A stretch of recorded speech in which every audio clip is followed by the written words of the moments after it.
Sexton runs out of room again, and Webb wins Seattle. Career first win for the New Zealander Cole Davies. Oh, where's Deegan and Beaumer? We'll see what happens from here on out. Yeah, I ain't worried about it. He's got one coming for him in Philly. You love it. You love Good it. drama. Dude, we got Good drama. Yeah, welcome to Title 24, presented by NBC Sports. Myself, RC, and RV coming at you, man. This is going to be a fun pod. RV's been busy all weekend at the Blue Crew Invitational at Glen Helen. Before we get going, we got to thank our sponsors, Dunlop, Boxo, Quad Lock, and we appreciate it. Dunlop, Boxo, Quad Lock, United Motorsports. Sorry about that. Anyhow, long story short, dude, we were just talking before we recorded, and you're in it, bro.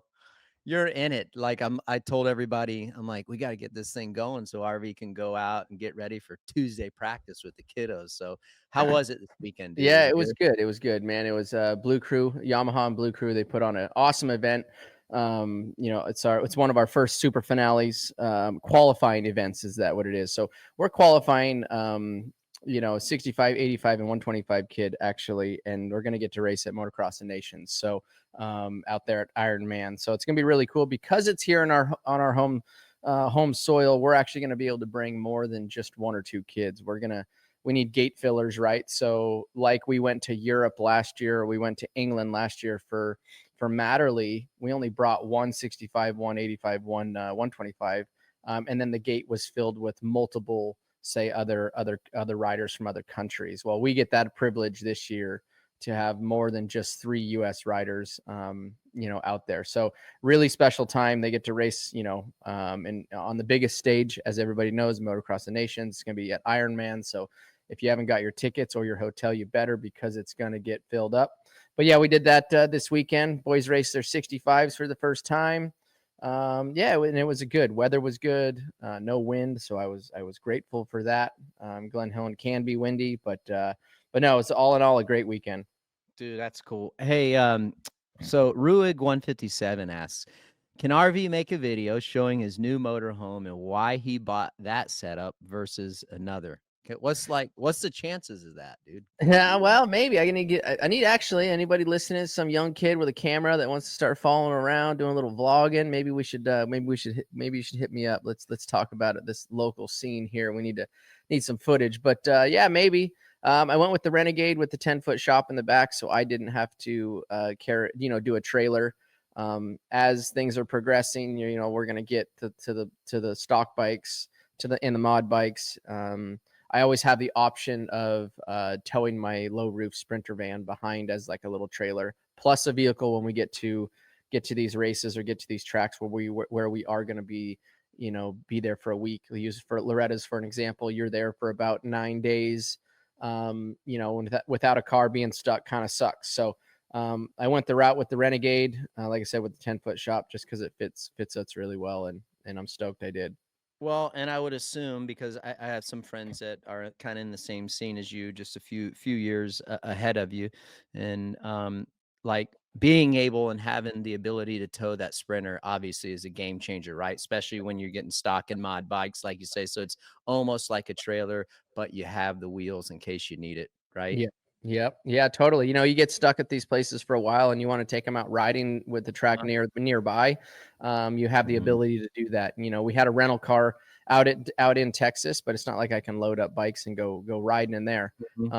So eventually, as things progress, that's probably what we'll start to do. But we got Cal Classic coming up this weekend out at Paula.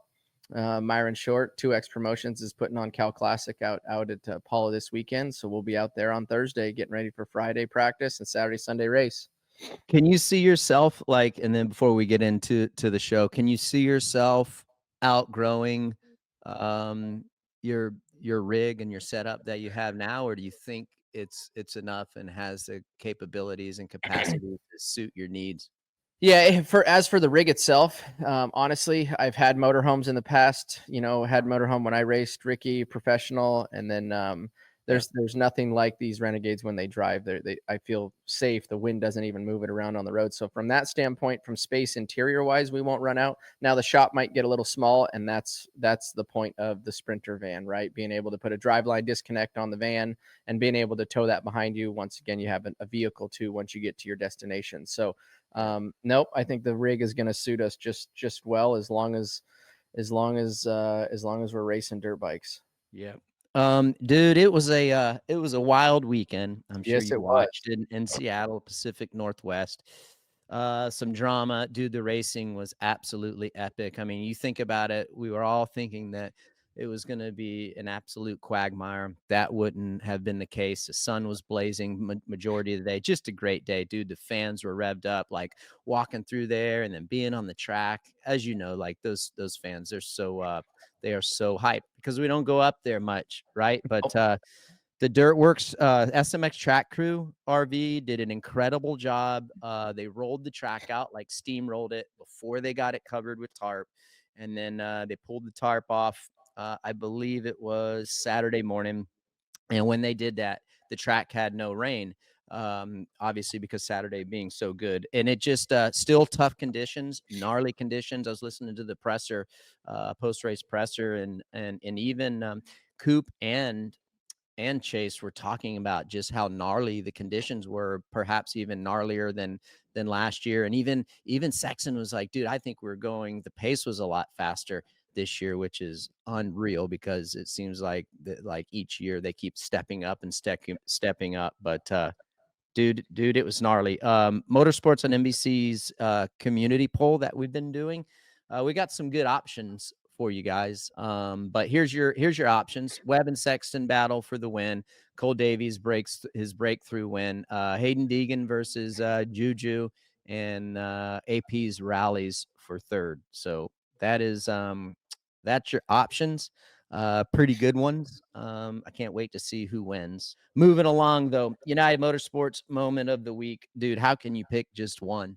RV with all the drama and the 250, 450, but nonetheless, that Webb and Sexton battle was absolutely insane. And from Yes, your it point was. of view, like what was that? It was unreal, huh? They both It rode was it was they it both was good. rode incredible. It was really it was awesome to watch, right? Like Coop putting in decent laps, but then early, and then making mistakes, falling back, but then putting on that late moto charge, and was able to make up the ground on Chase, and then Chase's late moto charge, as we're watching right here on the replay. If Coop wouldn't have hugged that inside, and we're talking tight on top of those tough blocks, that would have been a different story in that last turn. As you could see, that Chase was so far outside, open that turn up so far, he was going to be able to sneak underneath very easily if Coop did not hold his line and go super tight up against the tough blocks. But that is what, you've said it 1,000 times, Ricky. The way Coop races, the way his race craft, knowing where people are on that last lap. If he would have left an inch open off of that inside tough block, I think Chase would have made a run up the inside there, either tangling with Coop or just finding a hole to get a wheel on him. But it was gonna happen if I thought he was, dude. I thought he was, regardless of there being no room, RV. I'm like, dude, this guy's gonna go wholesale and go over the tough block, and just, if he takes them both out, he takes them both out. I literally thought that, and then at the last second, boom, he goes to the outside. I thought he was going from, I thought exactly. Yeah. Chase was going, he was moving in there, and then at the last second, you could see him like no room, and then has to peel out because he was coming in too hot. And then Coop just really slowed down to make that turn really, really tight. So, like I said, just the racecraft, where his ability to know where riders are on the track, and race so smart. It's impressive to see because, like I said, if he would have left, an inch more open, I think Chase would have stuck it in there. And either they both would have went down, because Chase had generated a bunch of speed down that straightaway. And you can see it, like I said, that last second, him peeling out, he was coming in hot. Yeah. Oh, dude, he was. UnitedMotorsports.com/title 24. Head over there, enter your email, and you get a $15 credit for your first order once you sign up. And then you'll be automatically entered into their weekly drawing for $50 credit towards your next purchase. So make sure you do that. But that's for the United Motorsports Moment of the Week. United Motorsports making it happen. Appreciate that. A lot of fan questions, RV. I can't wait to hear your insight. First off would be Corey 100, and he's part of the SMX track crew. Great guy. Runs the skid steer a lot. Yep. Does a fantastic job. He asks, how would RV and RC deal with Webb's mental toughness and master level racecraft? There it is. Ooh. We just talked about that. You know, yeah, we did. So I want to know, RV, without giving too much, because there's a couple other questions in here. Actually, the next one that you're gonna have to answer is going to be similar. Like what would be your just kind of low key strategy, baseline strategy right now to beat a guy like that? You know, it's tough. You know, I thought Chase rode an amazing race. He did. You know, He did. didn't make a ton of mistakes. You know, he just didn't have enough, right? Like Coop, I think what was interesting, or what was really you know, good to see, was when Coop made that little mistake. He obviously dropped back. He got past a couple positions, but he was able to regroup. And that's really hard to do, you know, to be in a position like that. Okay. Like, you know, make a mistake, get passed by a couple guys, regroup, knowing that you have, you know, a 20-minute main event that you can hopefully remount a charge, you know? So like, if you're Chase coming into this situation, and, you know, it's looking at that race Saturday night, he really couldn't have done a whole lot different. Like, right. He didn't make his, No. I'll say it, he didn't make a bunch of big mistakes like he had in the past, where he let that race go, right? That race was his till the checkered flag. And he held tough with Coop. Yeah. I think He did.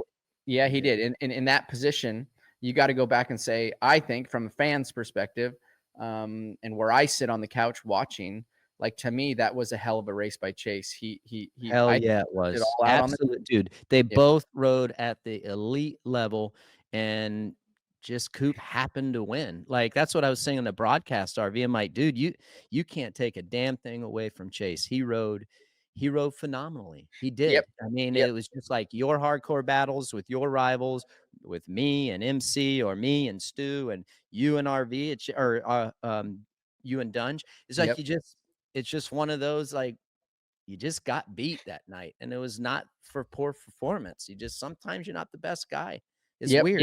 Yeah. No, and before the start straight, like Chase, if he would have not tagged that 5-footer that triple where he was landing on that 5-footer, I think, and you said it on the broadcast, Ricky, I think that because he would have gone onto the tabletop at that point, on off into that sweeper turn that comes down onto the start straight. I think with the speed that he generated through that rhythm section would have closed the gap enough to where maybe he could have got up next to him down the straightaway, and it would have been a different scenario coming into the last turn. But he did clip that landing, that 5-footer with the rear tire, where he couldn't really I think it was actually triple onto the tabletop is what it was after that.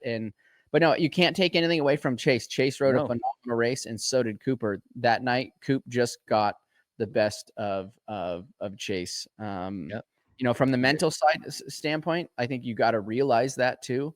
Yeah, it sucks if you're Chase, like that. That's you know, definitely kind of takes the wind out of your sails. Yeah. You know what though? I said this on the post race SMX Insider post race show. Is like, I try to put myself in this position, and I want you to put yourself in this position, taking all accounts into effect. As far as the mental side, you never want your main competitor to get you and beat you anytime. But how good they were riding, RV, and like they both were perfect. Yeah, they both made a couple mistakes here and there, whatever, but it equaled out.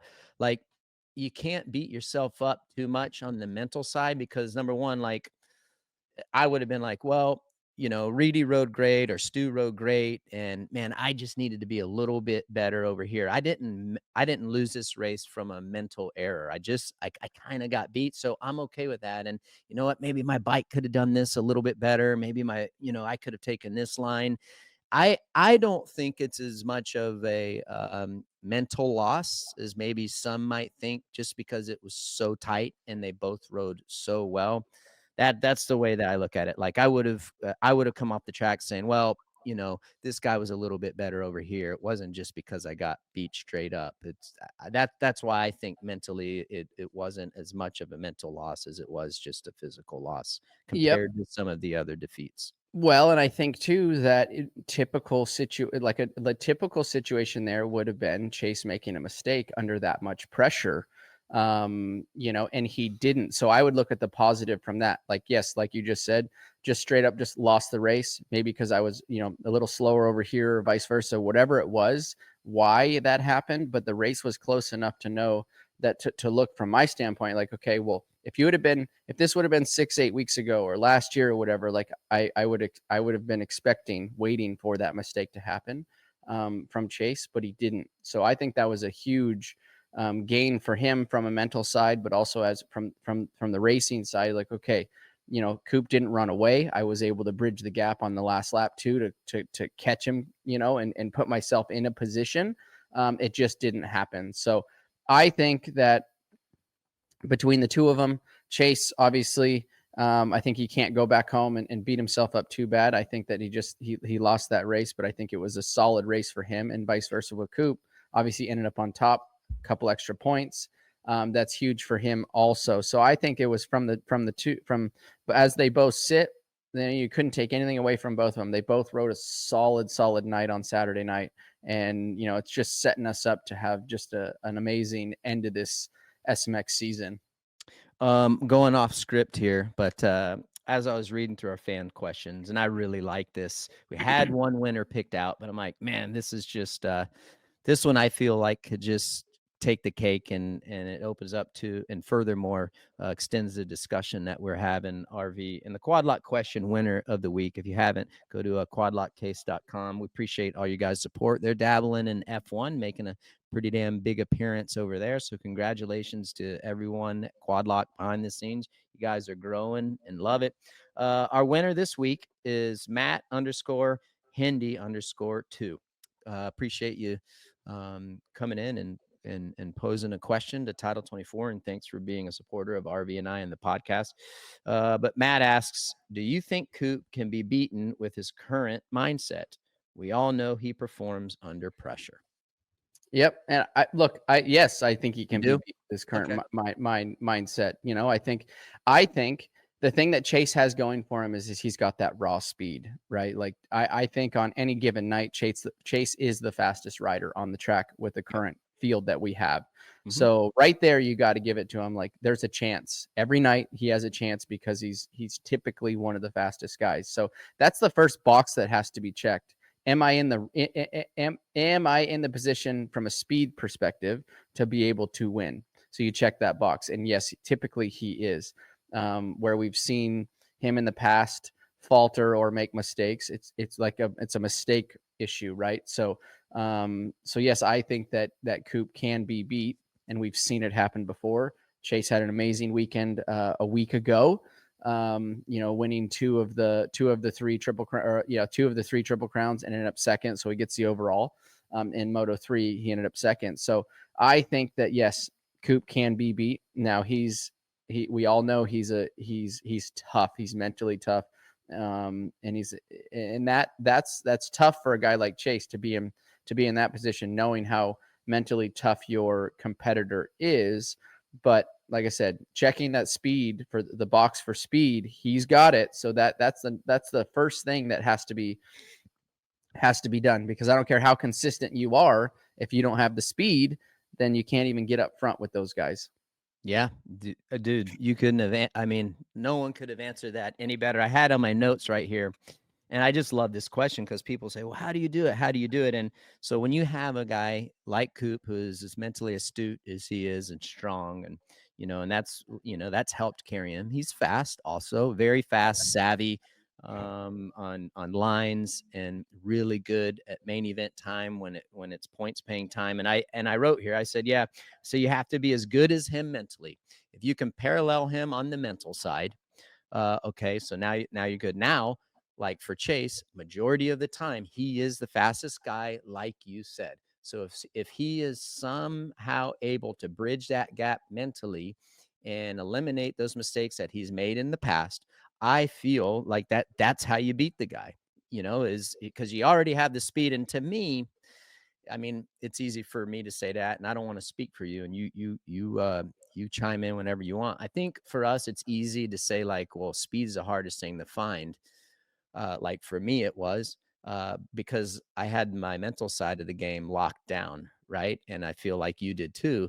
And so for us, I feel like the hardest thing to find would have been the speed, whereas like it's reverse. I feel like for Chase because he has so much speed, but maybe And mental, they're right? both tough to find, right? They're both completely different, but they're both very, very, very hard to find. I think, and I think they're almost equal to as hard to find, especially when you show up on Saturday morning and you have only a short amount of time to learn the track, jump the jumps, get those feelings that you need to feel.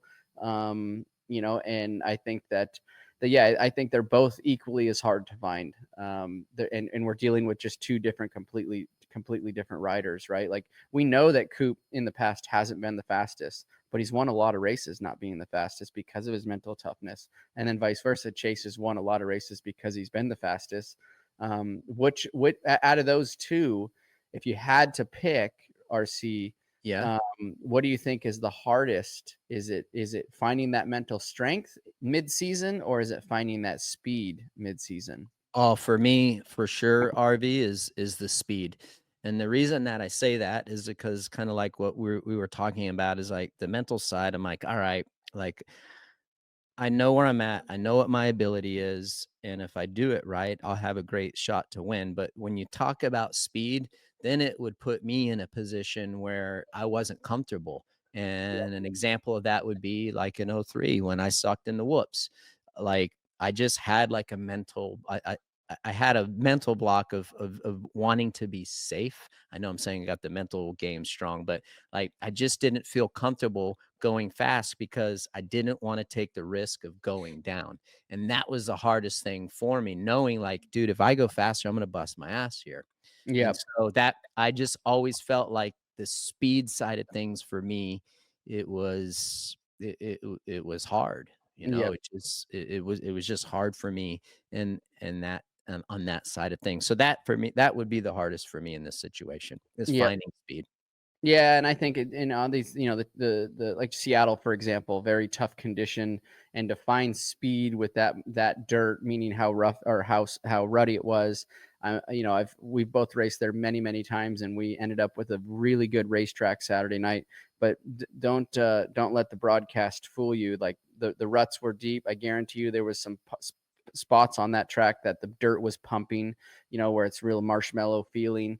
But SMX Track Crew, obviously, like you talked about, rolled it in before and then covered it. That's huge. But I think it's definitely different. I think that they're both dealing with something a little bit different. And Yeah. and I would have to say speed wasn't necessarily. Yeah, sure, James. There was nights that James was definitely clearly the fastest guy compared to the rest of the field when I was racing. But then I could rely on just certain tracks, the way they were built, or certain sections where, you could almost anticipate a mistake from Oh yeah. Stu. Mhm. And Yep. that's where I had to stay in my lane and do me. And sometimes it worked out where he would make a mistake or push the front and go down. And there's other nights that it didn't work out and James would straight up win. But those are the times you have to know when to hold them and fold them. Yeah, but that's where you are like guys like yourself, multi-time champions, multi, I should say. Um, that's where I feel like it gets tough for people like to knowing and having the discipline and the willpower to pull back when you have to. And I don't know that a lot of people have have that ability to do that, because it's so hard to do that, to just say, all right, I'm holding them tonight. You know what I Yep, mean? I don't have it. And I think that's tough, man. I think that's it tough. is. Mentally, it's tough. And some people don't ever find out how to do it. Some people do, but you're right. You're Yep. right. Yeah. I mean, there's a scenario. I don't know what year it was, but Anaheim, one of the Anaheim races, I was racing James, and there was a double quad in a rhythm section. I hit it. James pulled it out last lap of practice. It was and we were jumping to they were like 3 footers, real steep 3 footers. And he had uncorking this quad in the middle of at the end of practice, in the middle of this rhythm section. Well, I didn't do it in heat race. I ended up pulling the trigger in the main event twice. I did it, but the second time tagged it pretty hard. I had to fold them. I wasn't willing to risk hitting that triple or that quad for 20 laps. Well, James went on to win that night. And that's, you have to know and be okay with that, to know when to fold them, because it's a long series. I know what we're talking about currently is we're running down towards the end of the series. So there is a time where, not letting these guys get away, or not letting Coop get away, where sometimes you can't fold them. Sometimes you got to hold them and you got to run. I have a similar story to that. It was Atlanta.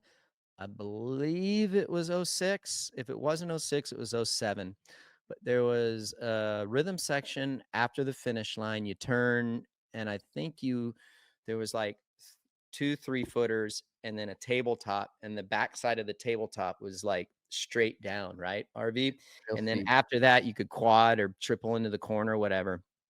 And I had saw that he was kind of eyeing it up, and it was one of those same scenario. And now, granted, I'm towards the end of my career, or if it was 06, I just can't, my mind, I can't bring it back which year it was. But I remember saying, dude, I'm not doing that. So Yeah. because if I miss, it's death, bro. Like it's over. If I tag the backside of that tabletop, my night's over, and possibly the championship. And dude, we'd race the section, and I'd be right on him. It was a hell of a battle. It was a fun night of racing. And we get to that section, and he'd just he would uncork it and then gone. I'm like, then I'd have to haul ass and race back up to him and make up time for the rest of the track. And he ended up beating me. And I've had this conversation with him. Like, dude, I was a wimp. I didn't want to do it. It's stuff like that where you got to play the long game. And that's where I think Coop is good. And I think that's where I think on the mental side of things, he's just so strong. And his pace, although he might not always have the raw speed that Chase has, sometimes that can work for you. And sometimes it can work against you. And it's times like what RV and I are telling you. Hey, one question. So congratulations, Matt Hendy, on the quad lock question of the week. Dude, we could talk forever about that. Matt is a fan from New Zealand, so he's probably stoked about Davies insane dub, right? One other fan question. Buddha 72112. If you're in Sexton's shoes, what would you be focusing on? So, okay, you go and if you're Chase Sexton, tell me what the rest of your game plan is for the Supercross Championship, RV. Tell me what you're working on. I got two that pops into my head right now, just off the cuff, is minimizing your mistakes, right? That has been a fault that Chase has had, for a while, and we've talked about it enough already on the show and everybody else too. But minimizing your mistakes, and then also putting yourself up front every gate drop. Like he was able to salvage that main event start and make some quick moves right away. But if Coop would have been up front and had the pace, a better pace than he did opening laps, I think it would have been hard to bridge the gap. So I think for him, no mistakes, minimizing those mistakes, and putting yourself up in the top 3 every gate drop. I think if you can put yourself up front the rest of these gate drops till the end of the season, that's your best chance of winning main events and putting yourself in that position to be able to as the season's closing down towards the end, you can't afford to put yourself in an 8th or 10th place spot around the first turn and expect to come through the pack. Now there's going to be nights that he can do that, right? There's going to be nights that he will be the fastest on the track and he'll be able to bridge that gap, but you can't just hope that for the next 7 rounds that you're going to be able to come through the pack like he did here at Seattle. So that's what I would be focusing on, is minimizing my mistakes and making sure that I am up front when that gate drops. Yep. I put down here similar stuff. I added another layer just in case there has been a problem. But like I said, you already have the speed, so check that off the list. You said minimize mistakes, be up there on the start for sure. Agreed 100%. I said maybe forecasting the main event track conditions and get the bike set up dialed in for just that. Meaning like don't get so caught up like if the bike isn't working well in qualifying practice or how you want it in the heat race. I think do the best that you can do to make sure you forecast what the track is going to be like those last 10 laps of the main event, because that's where it really matters. And if you look at Coop, that's what he was able to do this past weekend really well. And I feel like if Chase can do that and basically sacrifice some handling and some speed early on in the day and pay that forward to the main event, and again, those last 10 laps, that's what I would kind of be looking at. And listen, I'm not in his camp, so I don't know. Maybe that isn't the problem. Not saying that he has a problem there. I'm just saying like I would consider that. Trying to anticipate it, right? Like I guess what you're saying is if you give up say half a second or three tenths during practice because the setup that you're dialing in or that you've chosen to run through the qualifying sessions is going to work consistently for 20 minutes in the main event when the track is starting to deteriorate. And or RV, like when the speeds slow down, like the speeds were considerably slower. You needed to turn a lot tighter, especially, towards the end of that race. And how like bike setup can change with the speeds being slower. Your bike doesn't need to be as stiff compression wise, in my opinion, as it would need to be when the track conditions are fast. You need that hold up, you need that compression to be stiff so you can hit stuff faster. Whereas late in the race, things start to slow down, and then you can use your bike, use the geometry of your bike to help you turn tight, stay low. So get that wheel closed up a little bit. Maybe slide the forks up through the a mil or a half a mil in the clamps to help your bike turn in slow, tight situations. Like really get in deep in the weeds and that to let the bike do the work and help you. That's what I would be trying to do. And that's what I would be focusing on. And it worked well for me in a lot of areas against younger guys that really were just focused on their bike being good, for when it didn't count quite as much. So I like that. That's a good question, Buddha. How about Justin Coop, bud? He was dude, he's been riding really, really, really well. And the other thing that was very impressive was the raw speed. We know that he's in the past, especially in the 250 class, he's been able to put it up on the board as fast as qualifying time, and in a lot of outdoors, a lot of that has been quick. But the way he's riding this YZ450 now, the last few weekends, dude, he's come on, and I like watching J Coop when he rides and races too, because he's very calculated. He doesn't make a lot of mistakes. It seems like he's really, call it mastered at this point, that 450, and on tough conditions. This weekend, Seattle, I can promise you, I wasn't there, but I got to watch the broadcast. I've raced there a ton of times. That's not an easy track to go and race. But he was arguably, I wouldn't say he was the fastest guy in the main event, but that heat race, look, he was able to put a move on his teammate. And gapped him. He and gapped. gapped him. Like that's not easy to do.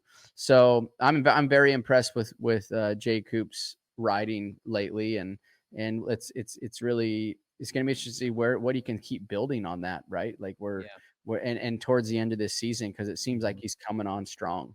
Yeah, AP dude, like too. He's like his last few finishes, third, fifth, third, got a third again this weekend. Dude is he's definitely and he talked a little bit with Will after the race, RV, like he just had to kind of come to terms with himself mentally and really just start making it happen. And he took a lot of the responsibility. And yeah, I think he had a mental reset, and ever since then, he's just started to climb the ladder. He was good. If he didn't mess up coming in, if he didn't stall the bike right here coming into the first turn right here, he stalls it. So the bike's freewheeling going there, and he gets it back going. He bump started it. So right here, we're watching the replay. You can see the back end locks up. Had that not happened, I think he's a contender for the win, and especially in those conditions.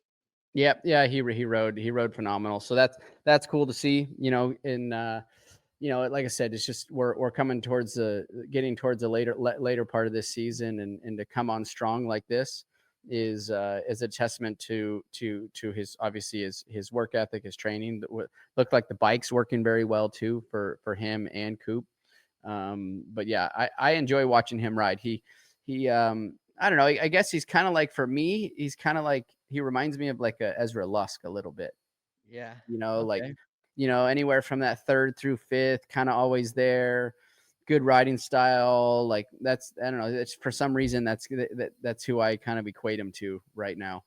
And then last but not least on the 450, Kenny, what'd you think of Kenny? Like, do you feel like he was going, like what was your position on Kenny and riding? Was he riding? Was he blocking too much? I mean, I guess his shoulder's pretty jacked from Yeah. what we're all His hearing. opening laps were really good, though. I mean, his Yeah. opening laps were really good. Yeah, he's got that shoulder injury. I just by watching, I felt like he had that burst of energy early, and speed early. And either it was the pace was maybe a little high for the track conditions, or the shoulder started to throw some issues, cause a little bit of a problem where he couldn't maintain that pace. But early, Kenny looked awesome. He was explosive. He had the speed. He had good lines. But yeah, I think that dealing with a shoulder. I mean, knock on wood, I've never dealt with many shoulder injuries. It's always been knee injuries for me. Yeah. Same. So I've never had to race with, say, a shoulder injury. But on a track like that with those conditions, I can promise you it's not easy, because the shoulders take up a lot of the hit in those areas. Yeah. Yep. Hopefully he'll be all right. Yeah. I heard it's pretty banged up. I think Will gave us a report on there, and I hate that for Kenny. He's had a great season so far, and just seems totally vibing on that teams with the pipes and all that. So and LB. So hopefully he'll be all right. I saw he was at MotoGP yesterday, but overall, dude, the 450. I mean, it could have been anyone's. It could have been anyone's win. When I say anyone, I'm talking about Coop and Sexton. They both rode phenomenally, like you said, and it just, Coop happened to lead when the lap counted. And yeah, I will say this though, being like, and Chase talked about it a little bit in the press conference. Some guys like to be in front. For me, and we've talked about this, I like being in second in a situation like that. 9 out of 10 times, that was just how I raced and how I felt more comfortable. But he felt like Chase said that he thinks that second probably would have been a better situation to be in this weekend particularly. And I agree with him. But at the same time that I say that, RV, like I always would have rather prefer be in that situation, no matter what the track condition was. Do you feel the same too? And do you think that maybe Coop didn't make a pass earlier because of that? Yeah, if I had to be, if I'm guessing, right, which Yeah. we're speculating at this point, Yeah. right? I think being in Coop's position, just knowing the Chase's past track record, and Coop knowing that later in the races he typically can bridge those gaps, being in second is you can put pressure on a guy like Chase and force him into a mistake. Now he didn't make any big mistakes. He was able to just bridge the gap and obviously get past him. But yes, in that it being in that particular situation with the track deteriorating like it did, you can watch and know and pick up lines on the track with being able to follow and figure out if where what's quicker, what's slower, and then utilize that to your advantage, with call it 3 laps to go, and try to pounce in a section of the track that that hey, I'm quick right here, or I can get to him right through this section, and then I can set up a pass, just a couple turns later. Moving along to the 250. Again, I thought it was overdue. Cole said it was. That guy. I mean, I sound like, dude, listen, RV, I know I sound like a freaking broken record on the broadcast, but I just go back to what that dude looked like in the SMX the last 2 years, which he looked damn good, but the control that he has now on the bike compared to what he had as, the first times he lined up in the SMX, and the progression and the change that he's made in that short time is it's really, really, really impressive. So this win to me doesn't come as a surprise. He almost won the damn thing at Glendale, and just his riding and the ability that he's shown this year is, again, it's not a surprise, but that was a cool win this weekend. It totally was. It's You 18 worked with him a years. little bit, right? I did, yeah. Ben called me, but Ben it's yeah. Townley called me when he came over, when he was just stepping foot on the Supercross track, and we went out into the Yamaha track, and he's like, "Hey, I want you to go out with him for a couple days or a week or so, and just get him into the program, the hard pack, and go out with him." So I did. So I got to meet his mom, obviously Cole. Great family, but it was really cool to he was developed early on with Ben, right? Like Ben's the only one with a Supercross track in New Zealand, from what I know. And it's 18 years since Ben won a race, and then Cole Davies. So, and Wow. New Zealanders, right? So, to Cole to be mentored or brought up to learn how to ride Supercross from Townley, 18 years later, Cole goes and wins. I got to see, actually, it was interesting. A video popped up on my feed, and it was Cole and Ben. And Ben was explaining, basically on a very low level whoop section, easy to blitz, how the technique, what technique you want to blitz these whoops. And it was like I said, it was funny. It came up after Cole's first win, and to see the progression from the futures to and to see the bike control that he has, and also the confidence building. I think the kid's unreal. I'm happy for him. I'm happy for Ben too. The family. It was really, and look, he's got it. You know what I mean? He's the speed's there. He's smart. He doesn't take too many chances, and he's not on, knock on wood, he's not on the ground very often. So those are 3 huge things that I think he's got still more in the tank, meaning he's young. He hasn't been doing this for very long.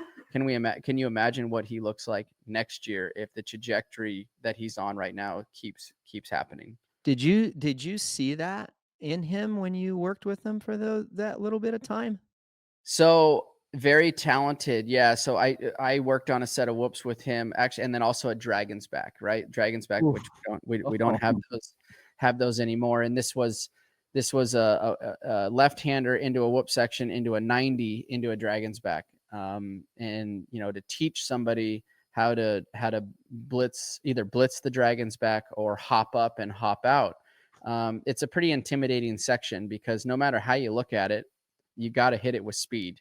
You know, and there's a landing on the backside that, you know, that you got to get your front wheel over. So he was able to pick up very quickly how I was telling him to, how to approach the Dragon's back. You know, and we did it slowly a couple times at first, jumped off the side of the track, and literally by the fourth or fifth attempt, you know, he was starting to slowly blitz up it. And then, you know, by the end of the day, he was blitzing off of the top of the Dragon's back. So, yeah, the techniques there, I think Ben did a great job with the development of him in Supercross early on.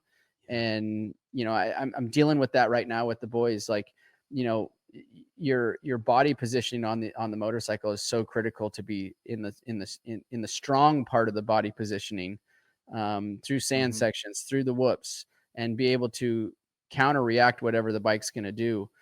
I think by watching Cole, like he's always in the right position 9 times out of 10. And I think that's why he's one of the reasons why he's so successful. That makes sense of all that. That's some great insight. Like I was curious as to what it was like when you worked with him, and Townley had told me too, and JH about, you know, how good this guy was. This was, you know, a year and a half ago or so. But yeah, it's incredible. It was his win. It wasn't overshadowed for me, but as far as media and stuff goes, versus Beaumer. We got some sound on tape before we get into the Boxo breakdown on all of that. Aaron, tee us up and let's get our popcorn ready.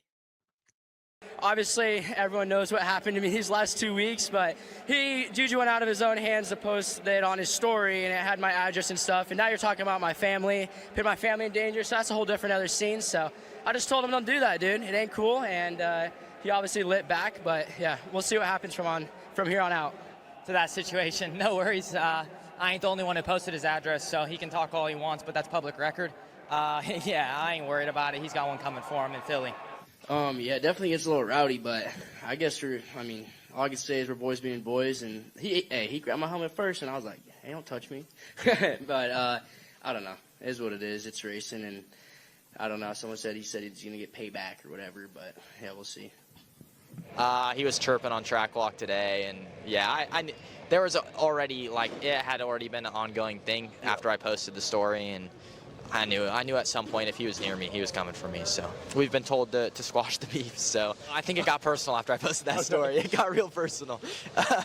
Yeah, I think he took that one to heart, and it became a little bit more than I think it should have been. But whatever. I think it's funny. We're enjoying it. We won't grab each other's helmets next time. I don't like the fine I'm getting. So we were told no beef coming into Philly. So I don't think I'm allowed to owe Deegan one. Right. So I guess we're leaving it. We're leaving it in Seattle, and yeah, that's it.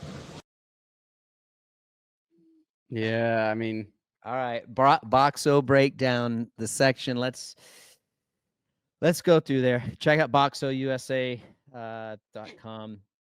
Site wide, they have you can use the Title 24 promo code, get 10% off of anything on the site. So that's pretty cool. And then remember, lifetime warranty, super easy process. Take a picture, boom, they'll send you a new tool.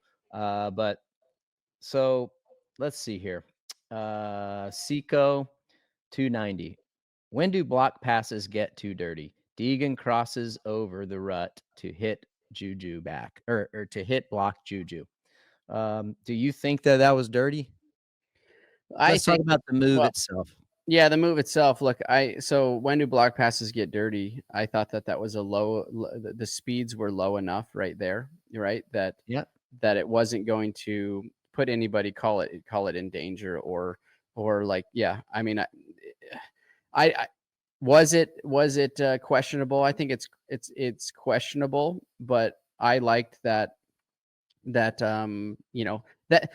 turn all night was a passing point, and we knew it was going to be, that turn was going to be that way. That wasn't the only time that happened. Now Deegan did come in pretty hot, came in for a purpose, and that's probably to put Juju down on the ground. But Juju's cat-like skills, obviously very, very impressive to be able to hold it up like he did, right? And stay up. But, I just think, look, there's a lot of drama around this whole situation with Haiden previously last, what was it, a couple days ago with Yeah. supposedly getting arrested, this whole thing, Yeah, driving, and then blah, blah. Juju posting it, and then Yeah.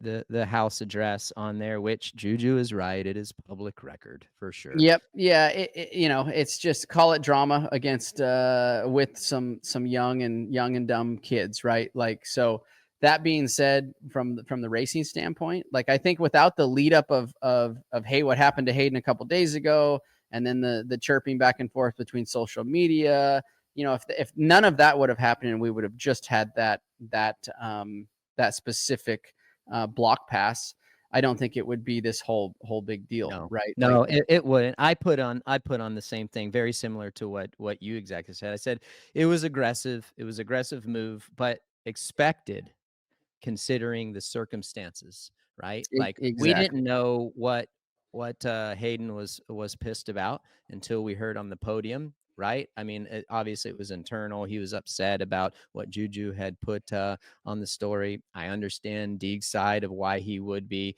I understand Juju's side also. It, like, for us sitting here watching, it's fun to watch the banter, and it makes great TV.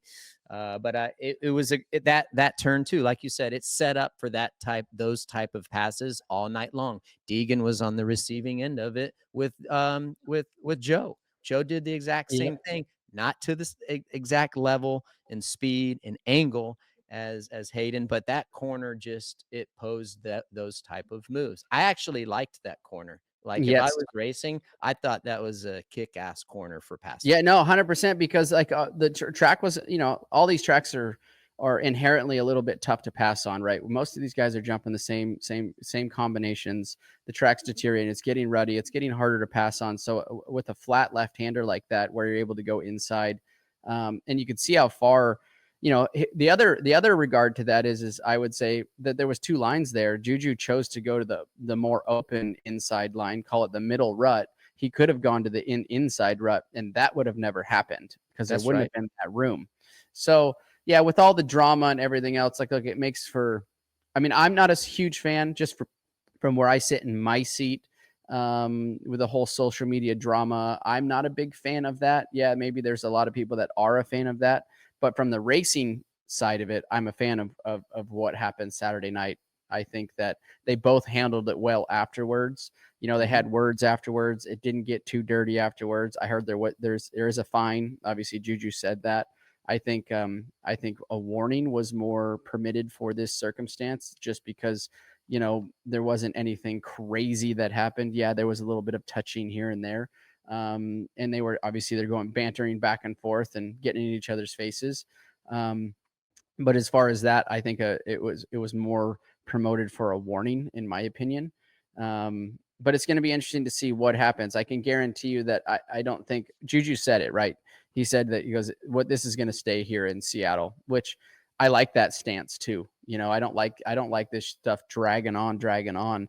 But I will tell you that if there's an opening, if there's a spot, if there's a time where Juju and Haiden are together, Juju's not going to take it. So, and vice versa with Haiden. So they have a good rivalry going. It keeps it very interesting. Both of these kids are out there to show the best that they can. There's a lot of money on the line, and the biggest thing at the end is a Supercross championship, and that's what they're both out there for. So you can see the passion, the love for the sport, and the love for winning is what we just got. Yep, 100%. I agree with you, dude. You crush it on that stuff. Like, I'm not for it from a racer standpoint, the back and forth, just because the long game stuff. I like it, like, for TV. I think it's funny as hell, and it makes the broadcast a lot more fun. But as far as championship stuff, I hope that they do leave it in the past. Do I still think that it's over? Hell no, I don't think it's over. Just like you said, if Juju leaves the door open, I think that I think Deegs uses up the track and Yep. uses all the real estate there and roles reversed. if Deeg leave the inside open, I think Juju, maybe he doesn't make hard contact, but he's going to use up the real estate for sure. I agree. And look, and kudos to Juju and Haiden for, not taking it any further than it Right. than it got taken there afterwards. Like, Yeah. I don't know how many times I've watched Chad and James exchange words. Probably you and James exchange words. I've exchanged words with people after, with racers and riders after Oh, races. really? Not very often, No. but yeah, I have. But I kept my nose pretty damn clean, I think, for the amount of years that I raced, which wasn't very many. It was only 8 years or so, but look, it's good. It is good content, to a certain extent. And I think that, like I said, I think they did a good job at leaving it where it was. That's why I also say that I think that a fine is extreme. I think a warning would have been better suited for what we just saw. Yeah, props to Vital also on that on those sound bites at the end there with Juju. Great content for sure, and I agree with you. Although we like it for TV and stuff, but I second and echo what you say, RV. I think they handled it right. It seems somewhat lighthearted. I hope that it's done and they can move on, but they handled it. It could have been 10 times worse. It could have been 10 times worse. Yep. For sure. Do you think it's okay? So a couple fan questions on the 250. Let's see here. 86328. Do you think it's okay to fine riders for slapping each other but using it in advertisement? So do you want me to lay the groundwork of the difference between more not the rules, but because there's a chain of command here, RC. Go ahead and got the sanctioning body. The AMA is who does the penalizing, right? So they put the sanction or fine on these riders. But then the promoter, Feld, they're using it on their Instagram to promote it. So it's two different entities there. So I think it's twofold, right? It's not like NASCAR where they sanction a fine on a driver or a team, but then go post it on their Instagram, right? That's completely different. This is two separate entities.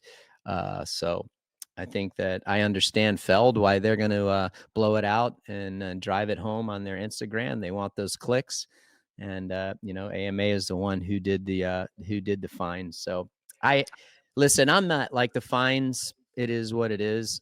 If you want to penalize someone, and I've said this several times, RV, I think you and I don't even know if you and I have had this conversation, but if you really want to make it sting for the teams and the riders, so long as you keep it safe, take practice time away on race day.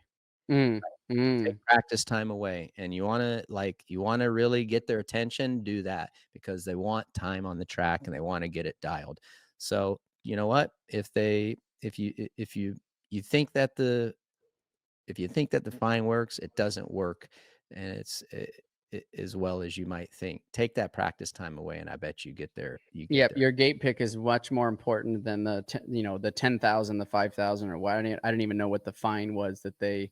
Would that get your attention? Would that get yours? 100%. It has nothing to do with. It's not the money, because the money's easily paid for, right away, based on a good finish, right? Main event finish. So that being said, that the where it's going to sting is your gate pick time. And if they don't have that, then there's a lot of these gate drops. There's a lot of these tracks that you need to be inside the top, call it 8 for a gate pick to give yourself a chance at running up front on that first lap. We've seen some, Hail Marys from the outside pulling hole shots, but not very often. But you're right, Ricky. That's where it'll sting. The money's not going to sting them. Nah, that's nothing. That's nothing. And I'm not being insensitive to people that aren't as well off as the two guys that got fined. But I've been in this situation in the NASCAR side of things. If you didn't play by their game, when you show up, and keep in mind, we don't get to practice during the week when we were racing. So that time on the track was so important, or those start positions were so important that, Yeah, they take practice time away from you, and that gets your attention real Yeah, quick. that's gonna sting. That's right. So, yep, AMA writes and enforces the rule book. Feld's job is to promote the series, and these types of stories create interest and makes people want to watch it. So that's a different side, and that's why you see it. And I How- think, yeah. and bottom line is like, I'm not, like I said, I don't like the Instagram, the drama side of that. But what Yeah. if you take that away, which I know you can't, because that's so, it's everywhere. Everybody's Right. got their phone, so it's everywhere. But just from a broadcast standpoint, like to see that, I was talking with Damon Bradshaw about it this weekend out at the Blue Yeah. Crew event. Like, that's kind of how it was back, call it when he raced Chicken. It was Bradshaw Yeah. and Chicken. They were always good. And now if you want to go back and go to YouTube, put that in, and you want to Oh. see some gnarly, that you're like, dude, I can't believe that just happened. We're not talking about situations like that, but like to Damon's point, when I was talking to him this weekend, he says it excites the fan to come back and watch and say, what's going to happen next week between these two if they are together. Now there's a fine line of all out dirty, and there's a fine line, like, and there's also good racing. I didn't think the pass itself was out of character. It happened with Joe and Deegan. It happened, I think, Kenny. That's Beaumer passed. Yep. Beaumer, Dude. or no, not Beaumer. Cole passed for the lead there. Yep. Webb and Roczen, same spot. So it was just a really good turn for passing, as we're watching right here. Right there, Coop just came in, pushed Kenny out of the line. Obviously, a little bit different. All of the scenarios are different. The speed wasn't there, but I thought it made for good racing, and the SMX track grew by having that left-hander flat turn, which we don't have we haven't had a ton of those this year, or I don't think last year, where it's like, here's a pivotal point of the track where you can run it in, but you got to be in that position to be close enough and do it the proper way so that you're not subject to a fine or a penalty. Yeah. I think it'd be cool if there's somehow, some way, and I know some of it is dirt dependent, RV, right? Is if they can emulate that type of corner again into some of the remaining designs and tracks that we go to. It was awesome. It was great passing zone, I thought. It was. Yeah. So we talked about Cole. I think him getting this win, he got a great start getting this win. I think he has an opportunity to have another good finish and get another good win. I still feel it's as far as a championship goes for him, he's going to need some luck.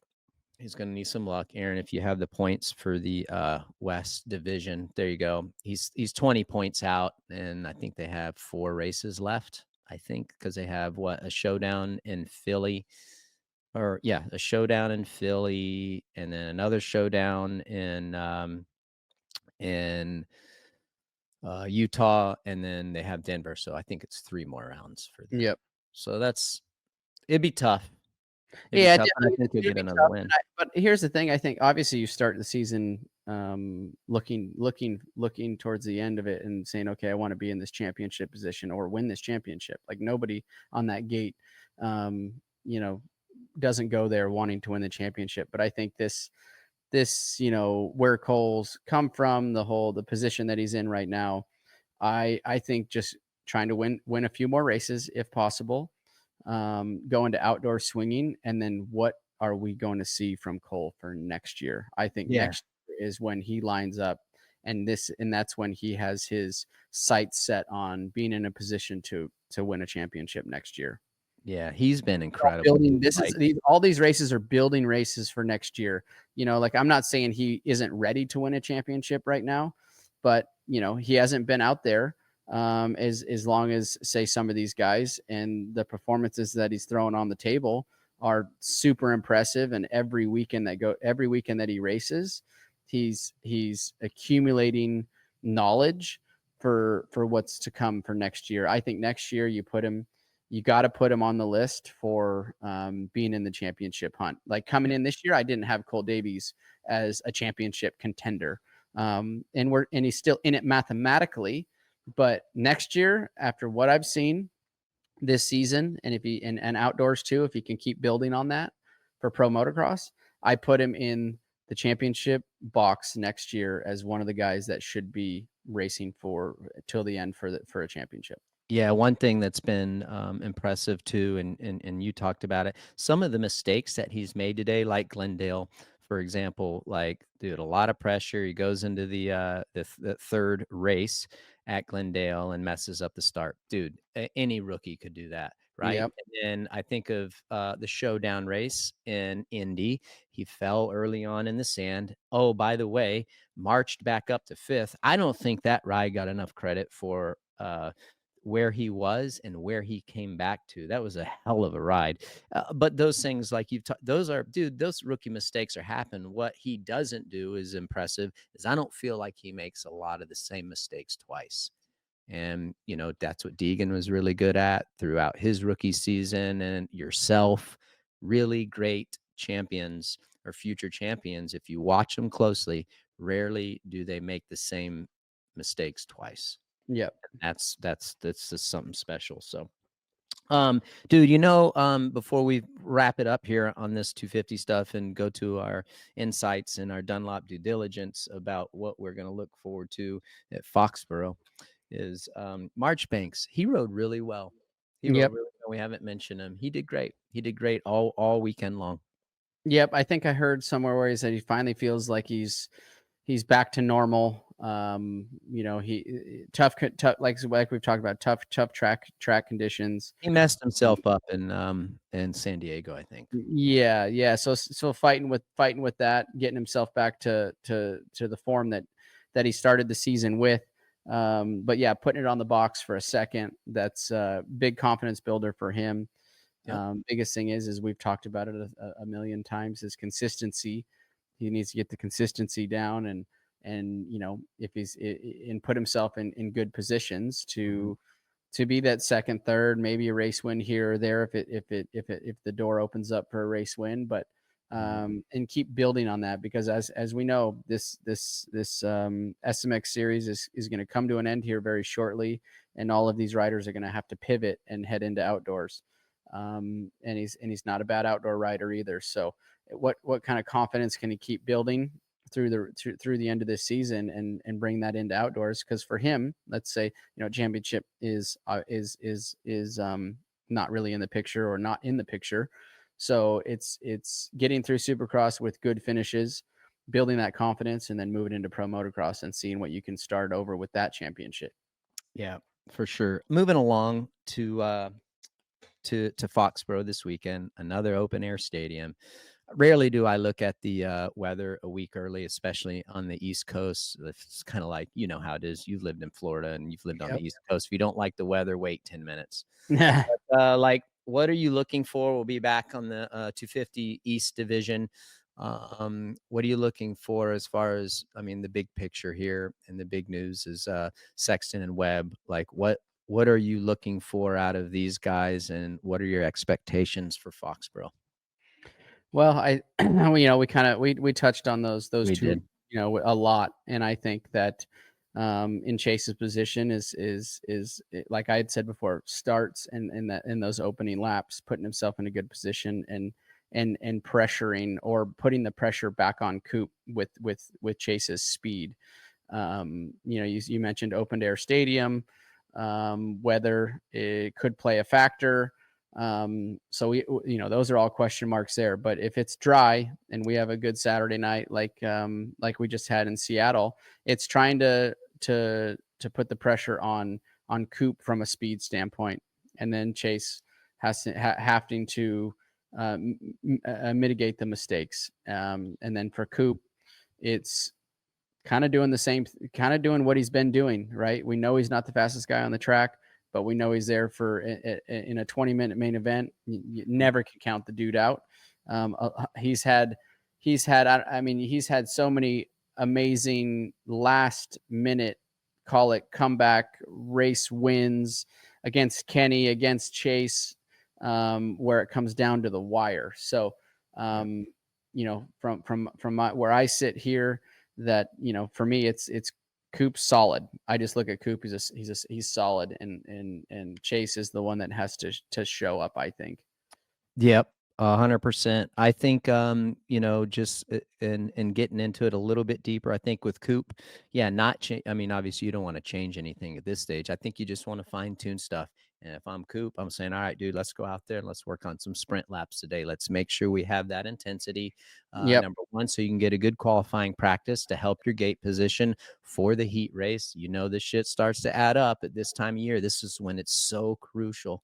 It's crucial all season, but especially now when you don't have as many races to make up for a bad start. And then, working on those, those first 10 minutes of the race and making sure you bring that intensity, because you got the latter half of the race worked out. And then I think if you're Sexton, you're staying engaged. You're making no mistakes. You already know statistics have shown that you do your best work these last 5 rounds, the first 4 rounds and the last 5 rounds. So you got that working on your side. You keep the pressure on Coop, and it's anyone's game, and it's the one who doesn't mess up. It's the one who messes up the least at this stage, like you've always said, RV. Yep. So that's the Dunlop due diligence section. Aaron, Super SMX on NBC this week. Roll it. I don't even know what time we go on air this week. I think it's 7:00. Here you go. So Thursday p.m. Eastern, check out SMX Insiders with Weege and JT. That's always good. Again, that's Thursday. And then Saturday, 1:30 p.m. Eastern, race day live.